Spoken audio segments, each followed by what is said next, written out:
One of the greatest things about life is that how you perceive it determines what you get from it. The lens through which you look at the world roadmaps your success, right? All we are is a compilation of the things we see and the beliefs we hold. Which brings me to a very interesting question. Why are human beings so inclined to limit themselves and their abilities? Why do we bring life to stopping points, to barriers that simply are not there? See, in the world we know, every day of our lives is consumed by rules, laws, limitations. If I throw a rock into the air, it's going to hit a certain point, come to a stop, and fall back down to earth. That's science. That result can be mathematically proven, and there's really no debate about it. The issue, though, and one of the most tragic elements of human behavior is when that exact certainty, that limitation, is applied to potential. Because potential is not a thing. Potential is an idea. Visualize someone who just completed a 6-minute mile, right? It's a pretty good time, something to be proud of. The question, though, is what tangible evidence, what proof does that individual have that they couldn't have run 5:59 or 5:50? 5:30. So often we stop because we believe we've done enough.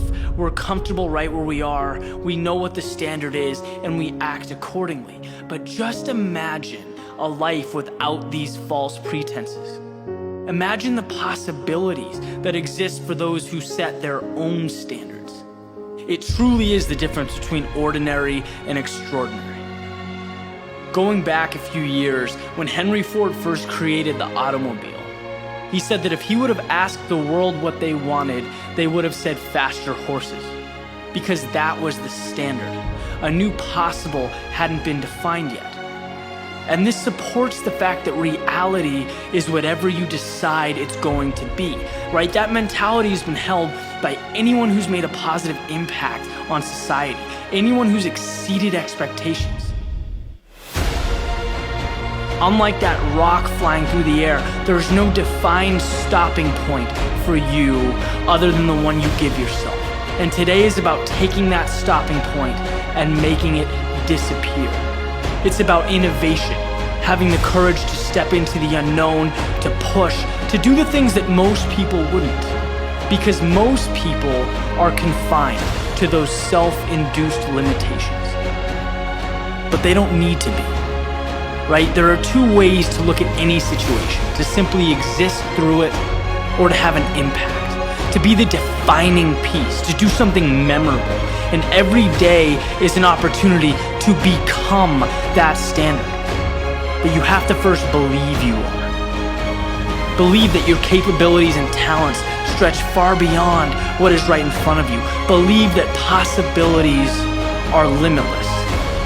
And you will see the world transform right in front of you. It'll be an incredible sight to see.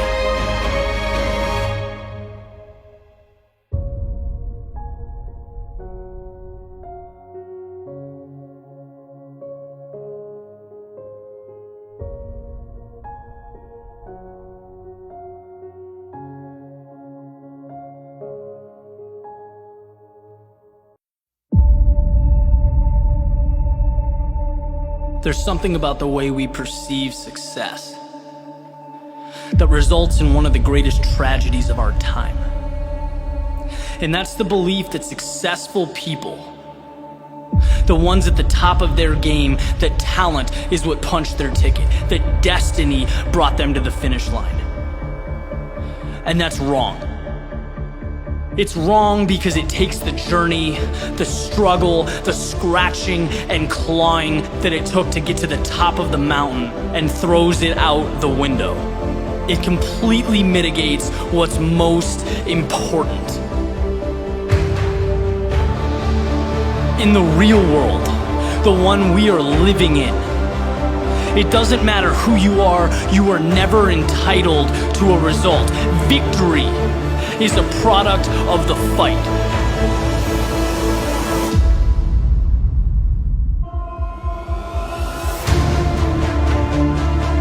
The biggest favor you can ever do for yourself as you progress through life's up and downs, through the good and the bad, when things get rough, is know that you are going through what every successful person, every champion, every innovator has gone through in the history of mankind. Struggle is beautiful. It's a sign that you are in the midst of what separates great from average.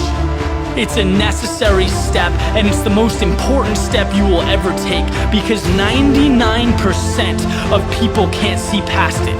Right? The world sees struggle, sees hardship as a time to pack it up, to walk away, to be intimidated. But the best, I'm telling you, they look at struggle differently. Just like you can't get fit without blood, sweat, and tears at the gym. You can't make deals without the hustle. You can't make things happen if you don't move forward in the face of adversity.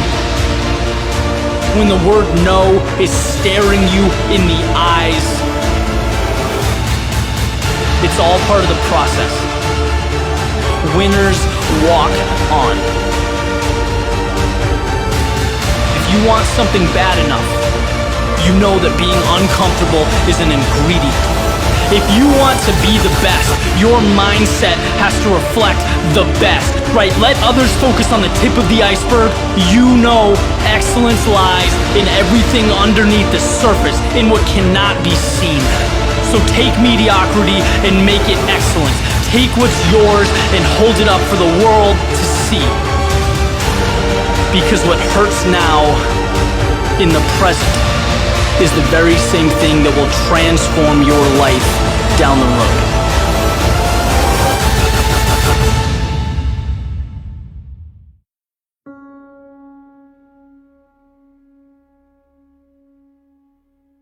It makes perfect sense in our busy lives that we sometimes lose sight of fundamental truths. Right? At least from time to time, that's part of being human. And I want to talk about an important one. The tendency to forget that parts make a whole. Sounds simple, sounds obvious, not so much. That pieces make a stack, that little actions create big change. And I can tell you that every time in my life I've found myself in trouble or overwhelmed or intimidated, it's because that very simple concept has eluded me. You know, and all I can see in the moment is how far I have to go. All I can see is this big, intimidating result, and I'm not there.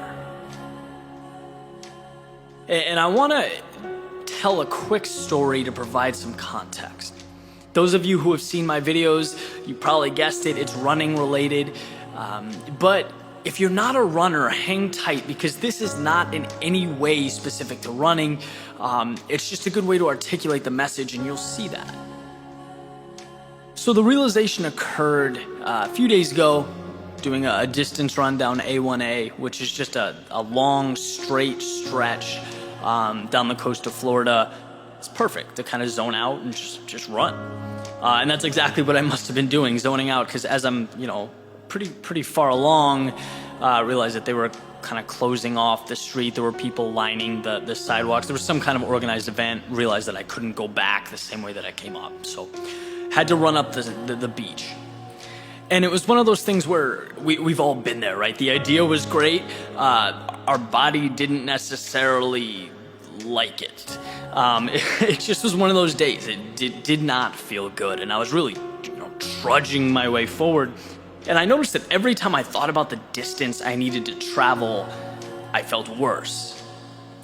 You know that feeling when you're uncomfortable? It's the thought of having to endure that for a long period of time that's most taxing. Sure, right now is uncomfortable, but what creates the anxiety is that it goes on for a long period of time. We don't see an end to the immediate. We can't stop thinking about the space between where we are and where we have to be, right? So I'm continuing along, and my mind sort of makes its way back to my freshman year in college. And this is an important part in my life, specifically because It's when I really learned what it meant to work hard. I had no idea, and I speak about this often because I went through high school, I had good grades, I was a decent athlete, but I didn't understand what it meant to truly work. My first month in college as part of the rowing team there was where I learned that just because you're suffering, just because you're hurting, doesn't mean you're entitled to anything. Someone else out there is suffering just as much. The difference is they might be getting more out of it. They're not feeling sorry for themselves. And that mentality was eye-opening for me. It's not, look at me, I'm a hero for putting myself through this. It's uncomfortable. She's also uncomfortable. Which one of you guys is going to turn that into results? That's what defines winners. And I remember, the first workouts I did. I remember doing jump squats and wall sits with my teammates and emphasizing ways to break down the exercise into simple pieces. Mentally, right? Little pieces that the mind was okay with, that weren't so scary. A 2-minute wall sit is pretty intimidating. A 20-second wall sit, that's not so bad. So do 6 of those.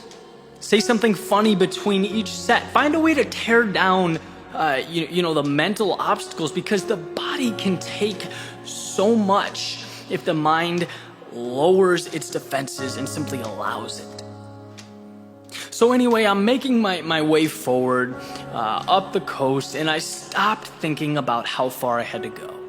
I just stopped. I did not let it enter my brain. My focus went very specifically to every 2 steps, counting 1, 2, 1, 2, 1, 2, because anyone can do anything for 2 steps. It's not hard. Again, it just so happens that they stack up and create miles, but miles is not my concern, right? I'm not physically able to leap a mile. No one can do that. What I'm capable of doing is taking steps. That's all I can do. And it's manageable, and I can say without a doubt that changed my experience. It took the pressure off. And if you don't feel like you're in control, you will have a very tough time generating results. Because again, no one can leap a mile. And so a big part of success is rearranging the deck so that you have that control. You're behind the wheel. Sometimes it's just reminding yourself that the little things create the big things. The pieces stack up, and every single thing in life can be broken down into those little pieces. And guess what? They're not scary. When you take the cover off, they're not overwhelming. Most importantly, they're completely within your control. Right? On a similar note, a friend of mine recently asked the other day about YouTube. He's got a follower base of entrepreneurs. Right? A lot of them are looking to take their business onto the platform. Was asking me some questions. And he asked, what was the moment that sparked your channel's growth? And it's a funny question because the 100,000 subscriber mark was something that, right from the get-go, the onset, that I was looking forward to. I was aiming for. But there was never that mile leap, right? There was no single video that changed the trajectory of my viewership or channel or business. That's not how it happens. It's a step-by-step process. You can't jump to 100,000 or 500,000 or 1 million subscribers. And starting out, all I would think about is how far I had to go. I'd get all worked up and stressed out and, disappointed. But you learn lessons as you go through things. And I realized that you don't get X many subscribers in a day. And if that's your focus, of course you'll be overwhelmed because you can't control that. But what you can control is every thought, every video, every interaction with someone who cares about your message. And if you stay true to that, your consistency manifests itself in the form of a growing subscriber base. And the point is, it doesn't matter what you're doing, right? Talk about running, talk about YouTube, it could be sports, it could be relationships, it could be anything. Yes, you want to understand where you're going, you want to know your target, you want to lock in a direction, then let go. Goals derail us because we forget what they're made of. They're made of little, vulnerable pieces. To get to the top of a mountain, you have to climb it rock by rock. And when you're looking up from the base, yes, it's demoralizing. It might even seem impossible. But no one can cover that distance. It's about the steps to the top. And then at some point, so long as you decide not to turn around, so long as you remain committed to overcoming each tiny obstacle, each barrier, you'll be at the top looking down at everything else, everything below you. Why? Because you didn't see the stack. You saw the pieces that were laid on top of each other, one by one. And that makes all the difference. Success is seeing what's beyond the surface, what's past the thing staring you in the face. And if you can manage to do that, you'll see that nothing in life, nothing, is too big or too tough for you.